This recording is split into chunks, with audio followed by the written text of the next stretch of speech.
First time में 10,000 पूरा बचत कर सकता है एक।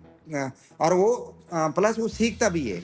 मतलब जैसे वो एकदम कारीगर हो गया, उसको मैं अभी मेरे पास जो कारीगर है उसको मैं 50,000 देता हूँ। जैसे बनती है मेरे पास कंपनी में 200 250 लोग हैं, तो उसमें ऐसा 10 लोग ऐसे हैं कि उनको मतलब एकदम जो उसके साथ 10-10 लोग काम कर सकते हैं। काम की कमी नहीं रहेगी। वैसा काम करो, आपके पास कोई काम की कमी नहीं आएगी। द ज्ञान प्रोजेक्ट में आपका स्वागत है। ये एक प्रायोगिक एपिसोड है हिंदी में। हम आज बात करने वाले हैं जीवाराम सुतार से, जो कि एक कारपेंटर है। मैंने सोचा क्यों ना बातचीत की जाए, कारपेंटर बनते कैसे हैं, एक कारपेंटर की दिनचर्या कैसे होती है, वो क्या काम करते हैं, कितना कमाते हैं और अपने करियर में आगे कैसे बढ़ते हैं। कुछ भूल चूक हो गई तो माफी। जैसे मैंने कहा, ये एक एक्सपेरिमेंट है। तो पेश है जीवाराम सुतार, जो कि एक सुतार समाज से है और उन्होंने विजय जैन जैसे कई आर्किटेक्ट्स के साथ काम किया है पिछले 3 दशकों से। हमारी जो पहली बात हो रही थी उसमें आपने कहा कि आप ऑलमोस्ट 14 साल के थे तब आपने सोचा कि आपको यही करना है। आपने शुरुआत कैसे की? मतलब आपको किसी के अंडर किसी के अंडर काम करना पड़ा, सब्जी पकानी पड़ी, क्या लाइक शुरुआत कैसे रही? तो वो डायरेक्ट उसको नहीं देगा कि तू ये लकड़े पे ये काम कर।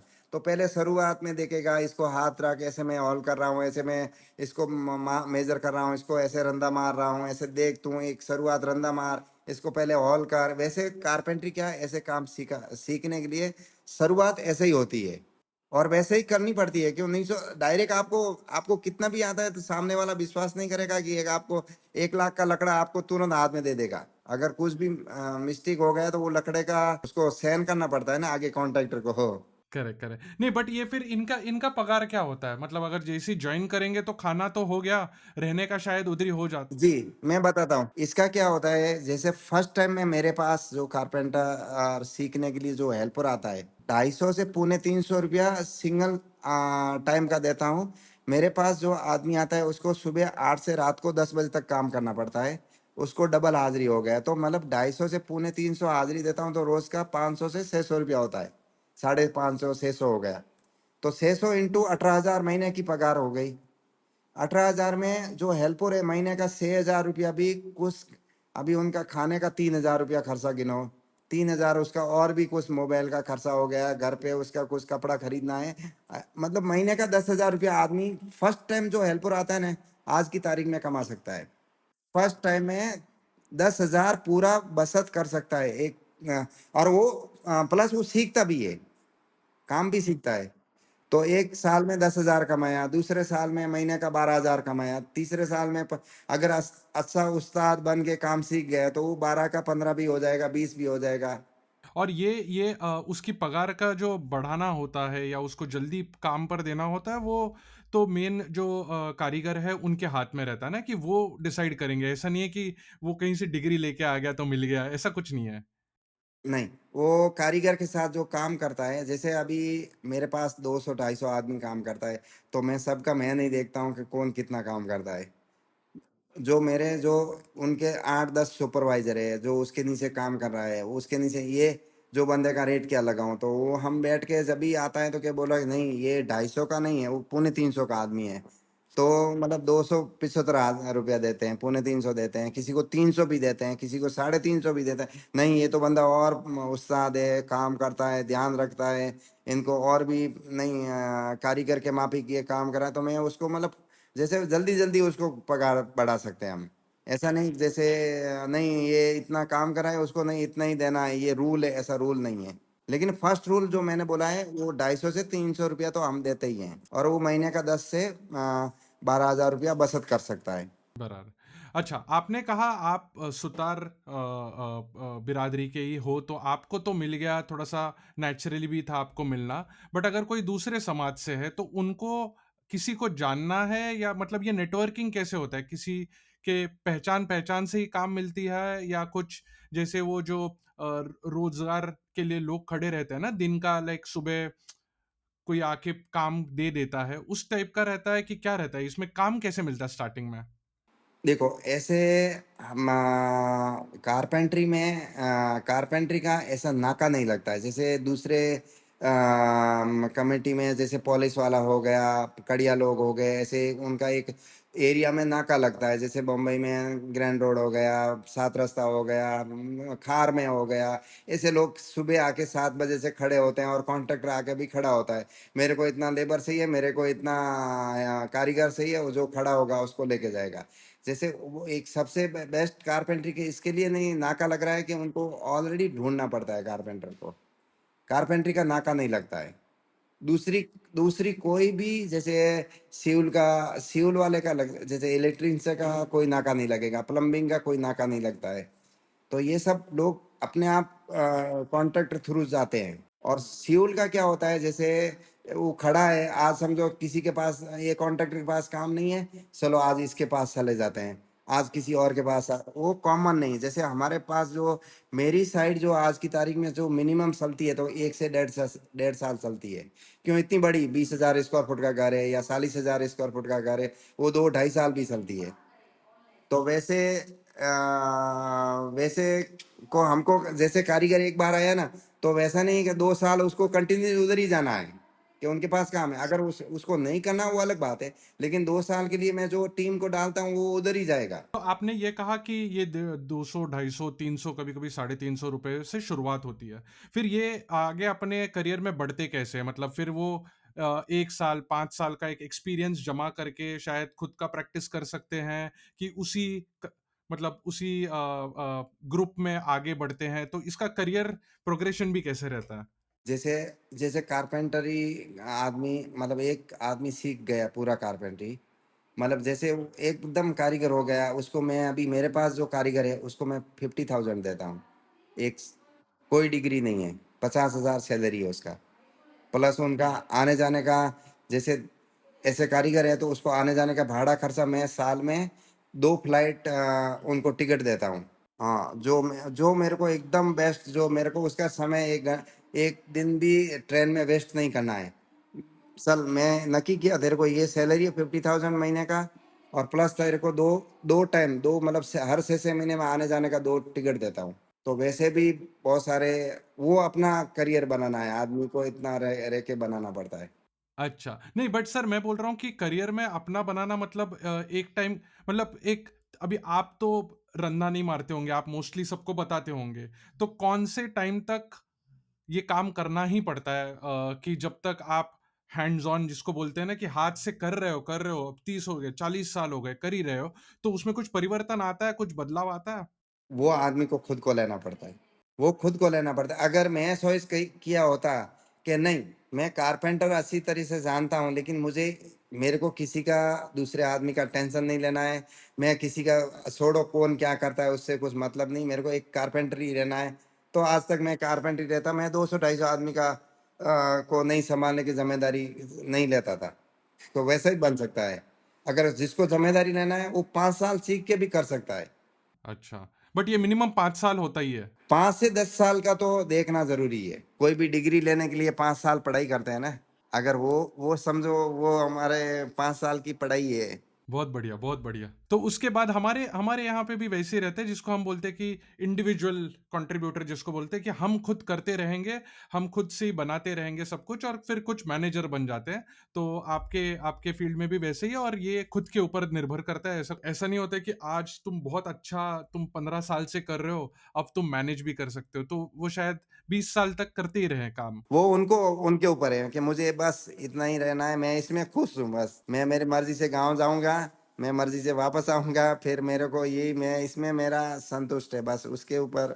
नहीं, बट अभी-अभी 5 से 10 साल काम करने के बाद एक हाथ में सफाई है, कारीगरी हमारे मतलब एक थोड़ा-सा नेचुरली इम्प्रूव होती है ना? तो उस मामले में फिर पगार कैसे माँगते हैं ये लोग जो इंडिविजुअली करते हैं, जो अपने-अपने एक हिसाब से करते हैं, तो उनका फिर चार्जेस कुछ मार्केट रेट होता है या क्या होता है? मार्केट रेट होता है। मार्केट रेट ऐसा होता है, 2 तरीका है। जैसे कोई नया कॉन्ट्रैक्टर बनता है, उसके पास समझो फट दिन मार्केट में आना है, उसके पास अच्छा कारीगर चाहिए, अच्छे लोग को होगा तो अच्छा नाम होगा फटाफट, जल्दी-जल्दी नाम होगा। उसके लिए क्या करता है, दूसरी जो बड़ी कंपनी है, जो बड़ी कंपनी ₹500 दे रहा है और वो छोटा कारपेंटर है, अभी शुरुआत किया कॉन्ट्रैक्टिंग में, वो क्या करेगा सीधा, चल मैं तेरे को 550 देता हूँ। मेरे पास आ जा। तो जो छोटे कॉन्ट्रैक्ट रेट ज़्यादा देते हैं, बड़े जो टीम होती है ना, बड़ी कंपनी इतना रेट नहीं देती है। वो एक सिस्टम हमने शुरुआत में देखा है कि ऐसा होता है। तो क्या होता है, जैसे अभी शुरुआत में क्या करता है, उसकी भी बड़ी कंपनी बनेगा तो वो रेट बोलेगा नहीं, नहीं मैं अभी इतना नहीं दे सकता हूँ। क्यों, उनको इतना लोगों को सँभालना पड़ता है और सेविंग करना पड़ता है इतना लोगों का। कभी भी समझो, अभी समझो मेरे पास 200 आदमी हैं, समझो 1 महीने के लिए कोई काम नहीं है। तो मैं आदमी को बोलूँगा नहीं कि तुम जाओ घर जाओ, छोड़ दो अभी। मैं 1 महीना 2 महीना उसको मेरे को सैलरी देना पड़ता है। नहीं तो टीम जब भी काम आता है उस टाइम टीम नहीं रहती तो काम कैसे करेंगे? तो ये एक कोई भी आपके लिए तो मोस्टली बिज़नेस टाइप ही है। मुझे थोड़ा-सा और भी जानना था सर कि संक्षेप में अगर आप एक दिनक्रम बता सकते हो कि ये सुबह आते हैं, जैसे आपने खाने का इंटरेस्टिंग बताया, वैसे दिन भर क्या करते हैं? एक कारपेंटर करता क्या है दिन भर? देखो, कारपेंटर जैसे शुरुआत उसकी ऐसे जब भी आज समझो सुबह उठ के चाय नाश्ता किया, चलो अभी आपकी ड्यूटी चालू अपना 8 बजे। तो 8 बजे की ड्यूटी चालू ऐसे होती है, तो वो जिसके साथ में जो उनके सीनियर में के साथ काम करता है, जो भी हेल्पर रहता है, तो बोलेगा क्या करूँ अभी मैं, मेरे हाथ में क्या काम है? वो बोलेगा ये ला, ये ला, ये मेरे को ये टूल्स को धार लगा दूंगा, अभी धार लगाने का काम है तेरा। वो करके ये सब सामान उठा के इधर रख, ये घोड़े पे रख। वैसे मतलब उनको शुरुआत में ऐसा ही कि उनको वही पसंद रहता है कि चलो ना शुरुआत में देखते हैं क्या होता है, कैसे करते हैं। मेरे को ये उठाने का शौक है, अभी मेरे को ये रखने का शौक है, ये मशीन में चल मैं ये मटेरियल रंदा मशीन पे लेके जा, मैं आता हूँ उधर। तो वो आदमी, वो लड़का जो भी हेल्पर होगा वो मशीन पे जाएगा, मशीन पे जाके नहीं तू हाथ मत लगाना, मेरे को आने दे। जब भी वो शुरुआत में थोड़ा मशीन के आगे लकड़ा खींचेगा कि नहीं इस तरीके से खींच, वैसे वो उनकी शुरुआत में करते करते अभी अभी तू खुद देख, ट्राई कर कैसे रंदा लगाते हैं, फिर मेरे को इस टाइप का सही है, ये शुरुआत में ऐसे करना सही है, ये ऐसा करना। तो रंदा मशीन से स्टार्टिंग होता है। पहले शुरुआत में पहले क्या हाथ से रंदा मारते थे हम। हमारा टाइम में हाथ से रंदा 3 टाइप का रंदा रहता है। एक एक छोटा रंदा थोड़ा रफ करने के लिए, बड़ा रंदा एकदम सीधा करने के लिए, और उससे भी एक फाइन फिनिश वाला रंदा एकदम छोटा, वो फिनिश करने के लिए।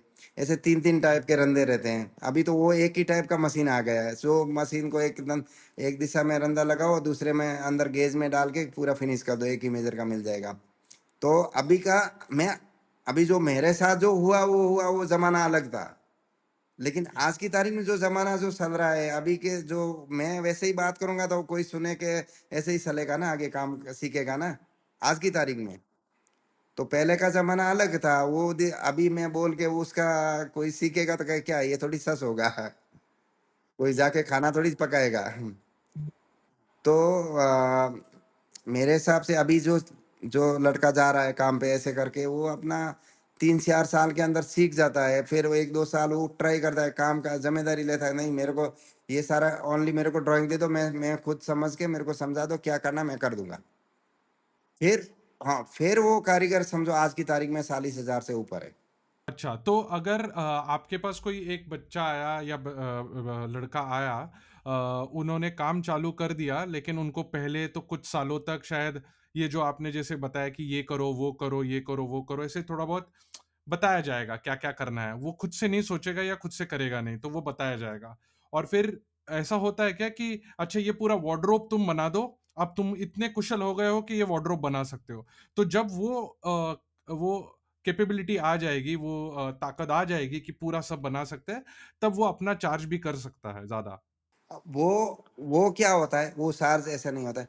पूरा रूल रहते हैं, जैसे समझो कंपनी में ऐसे टाइप के 50 कारपेंटर है, उसमें से 5 कारपेंटर ऐसे हैं जो उनका चॉइस अलग रहता है कि नहीं 5 लोग को जो बोलूँगा वैसा काम करेगा और मैं सोचूँगा वैसा काम कर सकता है। तो उनको क्या होता है, कारपेंटर का टीम क्या जैसे बनती है, मेरे पास कंपनी में 200 250 लोग हैं, तो उसमें ऐसा 10 लोग ऐसे हैं कि उनको मतलब एकदम जो उसके साथ 10-10 लोग काम कर सकते हैं। तो उस 10 लोगों का बॉस हो गया कि तेरे को बस ये 10 लोग तेरे अंडर में इसको काम बताना है। तो ये जो इंडिविजुअली जो करते हैं, अपने आप करते हैं, है ना? तो वो टिपिकली इंटीरियर डिज़ाइनर के साथ काम करते हैं कि कभी-कभार डायरेक्ट कस्टमर के साथ भी काम करते हैं, उनका क्या हिसाब रहता है? बहुत सारे गांव खेड़े में जो लोग काम करते हैं कारपेंटरी, मैं अभी बम्बई शहर के अंदर हूँ, तो मुझे मेरा अलग पूरा तरीका है करने का कि मैं जाके क्लाइंट को नहीं बोलूँगा कि नहीं मेरे को ये काम करना है मुझे दे दो। मैं सीधा आर्किटेक्ट थ्रू जाऊँगा। मैं आर्किटेक्ट के थ्रू जाऊँगा, तो दूसरा 2 तरीका होता है कि जैसे मैं क्लाइंट को बहुत सारा मेरा काम पसंद है, तो उनका आर्किटेक्ट कोई अलग है। तो आर्किटेक्ट बोलेगा मेरे को ये कारपेंटर की ज़रूरत है, मेरी टीम आएगी। नहीं तो नहीं, मेरी टीम मेरे पास है, तू मेरे को खाली ड्राइंग दे। तो वैसे भी कारपेंटर एक कॉन्ट्रैक्टर को मिल गया, तो उनको पसंद आया। अरे नहीं, ये तो मेरे कारपेंटर मेरे टीम से भी बहुत अच्छा काम जानता है। तो नेक्स्ट टाइम वो वही मतलब आर्किटेक्ट मेरे को ले लेता है। दूसरा ये मेरी मेरी करियर का बात कर रहा हूँ, और जैसे दूसरे गांव खेड़े में जो काम करते हैं ज्यादा करके, उनको क्या जरूरत है, मतलब आर्किटेक्ट की जरूरत नहीं है। चलो मेरे को ये टाइप का एक बुक में देखो, ये सोफा बनाओ, ये कुर्सी बनाओ, ये मेरा दरवाजा, मेरे को ये डिजाइन पसंद है, इसका ये दरवाजा बना दो। तो जैसे गांव खेड़े में वैसे भी लोग मतलब 50% वैसे काम करते हैं। जो छोटे शहर है में, जो छोटे छोटे शहर है उसमें बहुत सारे लोग ऐसे काम करते हैं। 50% लोग मतलब बड़े बड़े आर्किटेक्ट के अंडर में काम करते हैं। बड़ी कंपनियां हैं, जैसे कुलरिया एसोसिएट हो गया, मेरा जो सुतार समाज में बहुत सारी कंपनियां बड़ी बड़ी, जो जिसके पास आज की तारीख में 5,000 आदमी काम करते हैं, 10,000 आदमी काम करते हैं। जो इतनी बड़ी कंपनी है, तो उसके लिए बहुत सारे आर्किटेक्ट के अंडर में काम करते हैं, जो उसको बड़ी बड़ी कंपनियां हायर करती है उनको, वो टीम को। क्यों? 10,000 आदमी की टीम सही है। जो 10,000 आदमी एक साइड में नहीं लगते हैं, लेकिन 10,000 आदमी जो रखता है उसके लिए मतलब 50 साइड होती है उनके हाथ में। मेरे हिसाब से जो लोग ज़्यादा करके गांव खेड़े में काम करते हैं, जो थोड़े पढ़े लिखे कम है, और उनको गांव में काम करना, किसी आर्किटेक्ट की गर्ज नहीं है। मैं आर्किटेक्ट बगैर भी काम कर सकता हूँ। चलो कौन सा डिजाइन चाहिए, मेरे को ये डिजाइन चाहिए, ये मेन डोर बनाना है, ये दरवाजा विंडो बनाना है, ये किचन बनाना है, ये वार्डरोब बनाना है, ये मेरे को अंदर से ये चाहिए, दे दे मैं बना दूंगा। ये दरवाजे की फिनिश है, इस सनमाइका का कौन सा लगाना है, बस ना ना। 75% ऐसा काम मिलेगा, कोई उसके ऊपर आर्किटेक्ट नहीं है, खुद कारपेंटर ने बना दिया। और इसमें मतलब जैसे हमारे कॉर्पोरेट जग में होता है ना कि गलतियाँ की तो सँभाला जाता है क्योंकि बहुत बड़ी टीम होती है। वैसे यहाँ पर कैसे हैंडल होता है कि अगर बहुत बड़ा नुकसान हो गया या कुछ गलती कर दी, तो यहाँ पे निकाल देते हैं कि मौका देते हैं, कैसे चलता है वो? नहीं, किसी को अगर जानबूझ के कुछ गलती की वो अलग बात है, लेकिन कोई अनजाने में गलती हो गई कि ये कोई समझो विंडो का मेजरमेंट दिया मैंने, और वो मेजरमेंट से समझो कोई गलती से कुछ उसने थोड़ा समझने में गलती में कम हो गया, छोटा बन गया या बड़ा बन गया, कुछ भी हो सकता है। ऐसा होता है। मतलब मैं एक दुबई में काम कर रहा, एक रेस्टोरेंट बना रहा था। कॉफ़ी था वो, किस डिज़ाइन कंपनी है, मेरा दोस्त था वो सैमुल बाकले, हम साथ में एक कंपनी में काम कर रहे थे। तो वो 2 दिन में मेरे को रवाना करना था, और रात को मेरा जो कारपेंटर था, उसने गलती से पूरा लकड़े को कटिंग कर दिया और मेजर से छोटा हो गया। तो मेरे को पता नहीं, मेरे पास तो मतलब लकड़ा एक्स्ट्रा था, वो तो रातों रात उसने करके कब किया पता ही नहीं चला। और मेरे को वो जाने के बाद कभी वो लकड़ा मेरे ध्यान में है कि ये लकड़ा ऐसे यहाँ पे कैसे पड़ा है, कि वो गलती हो गया था, फिर मैं रातों रात वो चेंज करके ऐसा कर दिया। तो वो मतलब हो सकता है गलती, उसको हम जैसे कोई गलती हो गई, हम उसको डायरेक्ट निकालते नहीं है किसी को भी। और वो भरपाई नहीं है, जैसे उसके उनका पगार भी देते हैं, उनका कोई जो लकड़ी का नुकसान कर दिया वो भी हम कट नहीं करते हैं। वो नहीं करते हैं तो दोबारा अगर समझो वो उसका बेचारे का समझो उसका 30,000 सैलरी है, और नुकसान 1.5 लाख का कर दिया, और मैं 1.5 लाख काट दूं और 30,000 भी दे दूं, वो क्या कैसे खड़ा होगा? तो वो हम एक बार सांस देते हैं, 2 बार भी दे दिया, लेकिन बार-बार नहीं। तो सर कंक्लूड मतलब समाप्त करने के लिए एक आखिरी सवाल कि आपने कहा आप दुबई में गए थे, आपसे जब पहले बात हो रही थी तो आपने कहा था कि डिग्री की ज़रूरत नहीं है, जिसको काम आता है, जिसको कारीगरी आती है, पसंद है, तो वो कर सकते हैं। तो ये कारपेंटरी का डिमांड क्या है इंडिया में आज? आपको कुछ आइडिया है कि कितना बड़ा है? ये डिमांड चालू रहेगा? मतलब किसी को आना है तो आप क्या उसको सलाह देंगे, क्या उपदेश देंगे? बहुत डिमांड है सर, बहुत डिमांड है। जो अच्छा कारपेंटर की बहुत डिमांड है। और मैं एक विजय जैन आर्किटेक्ट के साथ काम किया, और उसने आज से मेरे को 22 साल पहले जो उन्होंने किया था, कि इस तरीके से जो हम लोग हमारी टीम जो काम कर रही थी, कि इस तरीके से जो काम करता है आदमी, उसको कभी भी कुछ आदमी की काम की कमी नहीं रहेगी। वैसा काम करो, आपके पास कोई काम की कमी नहीं आएगी। मेन तो संदेश वही होता है, आप काम ही ऐसा क्वालिटी का करो जो आपको बहुत डिमांड रहेगी। बट वो क्वालिटी के लिए भी अच्छा आपके जैसा कोई मार्गदर्शक मिलना चाहिए जो जिसके अंडर सीखे, तो तब मज़ा आएगा, है ना? अपने आप मिलेगा सर। उसका चॉइस वो है ना, तो वो मेरे से अच्छा भी उनको मिलेगा। जो आपकी इच्छा या काम करने की अच्छी क्वालिटी है, तो अपने आप अच्छा लोग मिलेगा, अच्छा काम मिलेगा, वो पक्का है। ये मैंने मेरा लाइफ में मेरा आगे मेरा चॉइस था अच्छा काम करने का, तो आज की तारीख में अच्छे लोग भी मिल रहे हैं, अच्छा काम भी मिल रहा है, भरपूर है, कोई कमी नहीं है। ठीक है सर, बहुत-बहुत धन्यवाद आपका समय देने के लिए और ऑल द बेस्ट आपको सारे आपके 200-250 कर्मचारियों के लिए और मिलते रहेंगे। ज़रूर sir. Okay sir, thank you. तो ये थे जीवाराम सुतार, एक कारपेंटर। आशा करता हूँ कि आपको ये एपिसोड पसंद आया होगा। लाइक और शेयर करना ना भूलें और अगर आप ऐसे और एपिसोड चाहते हैं तो कमेंट्स में लिख के ज़रूर बताइएगा। मिलते हैं अगले एपिसोड में। शुक्रिया।